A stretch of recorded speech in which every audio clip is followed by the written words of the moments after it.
ಇದ್ದರೆ ನನ್ನ ಪಕ್ಕದಲ್ಲಿ ಮಿಥುನ್ ಕೂತ್ಕೊಂಡಿದ್ದ. ನಮ್ಮ ಫ್ರೆಂಡ್ ಮತ್ತು ರಾಹುಲ್ ನಮ್ಮ ಮುಂದೆ ಮೂವರು ಸುಮ್ಮನೆ ಮಾತಾಡಿಕೊಂಡು ಊಟ ಮಾಡ್ಕೊಂಡಿದ್ವಿ. ಆ ಊಟ ಮಾಡಿ ಅವರು ಮತ್ತೆ ಹ್ಯಾಂಡ್ ವಾಶ್ ಮಾಡ್ಕೊಂಡ್ಬಿಟ್ಟು ಅವ್ರ ರೂಮ್ಗೆ ಹೋದರು. ನಾವು ಅವರು ಎಂಜಾಯ್ ಮಾಡ್ಬೇಕಂತ ಹೇಳ್ಬಿಟ್ಟು ಮತ್ತೆ ಅಲ್ಲಿಗೆ ಆ ಕಾರ್ಯಕ್ರಮಕ್ಕೆ ಹೋಗಿ ಭಾಗಿಯಾಗಿದ್ದಾರೆ. ನಾವು ಇಲ್ಲೇ ಇದ್ದೀವಿ, ನಾವು ಪ್ರೋ ಕಬಡ್ಡಿ ನೋಡ್ಕೊಂಡು ಇಲ್ಲೇ ಇದ್ವಿ, ಸ್ವಲ್ಪ ಲೇಟಾಗಿ ಹೋಗೋಣ, ಇನ್ನೂ ಸ್ವಲ್ಪ ಇರುತ್ತೆ ಅಂತ ಹೇಳ್ಬಿಟ್ಟು ನಾವು ಹೋಗಿದ್ವಿ. ಆ ಘಟನೆ ಅಲ್ಲಿಂದ ನಮ್ಗೆ ಕಾಲ್ ಬಂದಿದೆ, ಈ ಥರ ಆಗಿಬಿಟ್ಟಿದೆ ಅಂತ. ಅದರಲ್ಲಿ ಮಿಥುನ್ ಇದೆ ಅಂತ ನಮಗೂ ಗೊತ್ತಿಲ್ಲ ಸರ್. ನಮ್ಮ ಮಿಥುನು ಮತ್ತು ನಮ್ಮ ಫ್ರೆಂಡ್ಸ್ ಎಲ್ಲ ಅವನ್ನೆಲ್ಲ ಮಿಥುನ್ ಅಂತ ಅವ್ನು ಎದೆ ಮೇಲೆ ವಿಜಯ್ ಅಂತ ನಮ್ಮ ಮೆಕ್ಯಾನಿಕಲ್ ಡಿಪಾರ್ಟ್ಮೆಂಟ್ ಅವನು ಕರ್ಕೊಂಡು ಹೋಗಿದ್ದಾನೆ ಸರ್.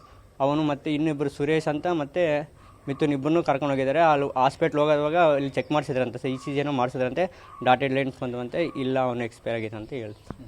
ನಿನ್ನೆ ನೋಡಿದ್ರೆ ಹುಟ್ಟುದಬ್ಬ ಆಚರಣೆ ಮಾಡ್ಕೊಂಡಿದ್ದಂಥ ಸ್ನೇಹಿತ ಇವತ್ತಿಲ್ಲ ಅಂದ್ರೆ ನಿಜವಾಗ್ಲೂ ಕೂಡ ಎಲ್ಲರಿಗೂ ಒಂದು ರೀತಿ ಕಷ್ಟ ಆಗುತ್ತೆ. ಹೌದು ಸರ್, ತುಂಬ ದುಃಖ ಆಗುತ್ತೆ ಸರ್. ನಾವೇ ಇಷ್ಟು ದುಃಖ ಪಡ್ತೀವಿ ಅಂದರೆ ತಮ್ಮ ತಂದೆ ತಾಯಿಗಳು ತಮ್ಮ ಎಷ್ಟು ದುಃಖ ಪಡ್ಬೇಕು ಸರ್. ಆ ದೇವರು ಈ ಥರ ಮಾಡಿದ್ದಾರೆ ಅಂದರೆ ಮನಸ್ಸು ತುಂಬ ನೋವಾಗುತ್ತೆ ಸರ್.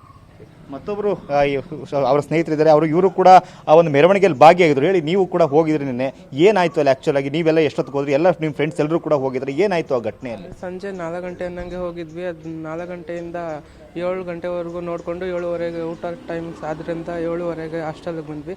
7:30ಯಿಂದ 8 ಗಂಟೆ ಅಷ್ಟರಲ್ಲಿ ಊಟ ಮಾಡಿಕೊಂಡು ಮತ್ತೆ 8 ಗಂಟೆಗೆ ಅಲ್ಲಿ ಹೋದ್ವಿ. ಇನ್ನೊಂದು ಸುಮಾರು 8:30, 8:45 ಅಷ್ಟರಲ್ಲಿ ಅಲ್ಲಿ DJ ಸಂಭ್ರಮ ನಡೀತಿತ್ತು. ನಾವು ಮುಂದೆ ಟ್ರಕ್ಕಿಂದ ಒಂದು 2 ಹೆಜ್ಜೆ ಮುಂದೆ ಇದ್ವಿ.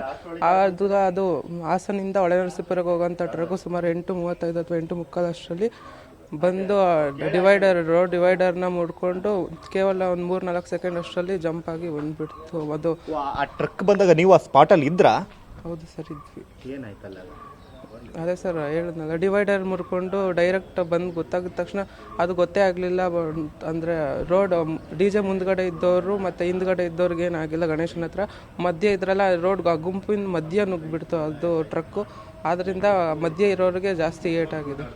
ಇದು ಪ್ರತಿಮಾ ಅಂದರೆ ಆ ಸ್ಥಳದಲ್ಲಿ ಇದ್ದಂಥ ಸಾಕಷ್ಟು ಜನ ಸ್ಟೂಡೆಂಟ್ಸು ಅವರೆಲ್ಲರೂ ಕೂಡ ಪ್ರಾಣ ಉಳಿದಿರದೆ ಒಂದು ರೀತಿ ಆಶ್ಚರ್ಯ ರೀತಿಯಲ್ಲಿ, ಯಾಕೆಂದರೆ ಟ್ರಕ್ ಆ ರೀತಿಯಾಗಿ ನುಗ್ಗು ಬರ್ತದೆ. ಸೊ ಅದರಲ್ಲಿ ರಡಿ ಸಿಲುಕ್ತಂಥ ಸಾಕಷ್ಟು ಜನ ಮೃತಪಟ್ಟರೆ ಅದರ ಅಕ್ಕಪಕ್ಕ ಇದ್ದಂಥವ್ರು ಒಂದು ರೀತಿ ತಕ್ಷಣ ಸ್ಥಳದಿಂದ ಓಡಿ ತಮ್ಮ ಪ್ರಾಣ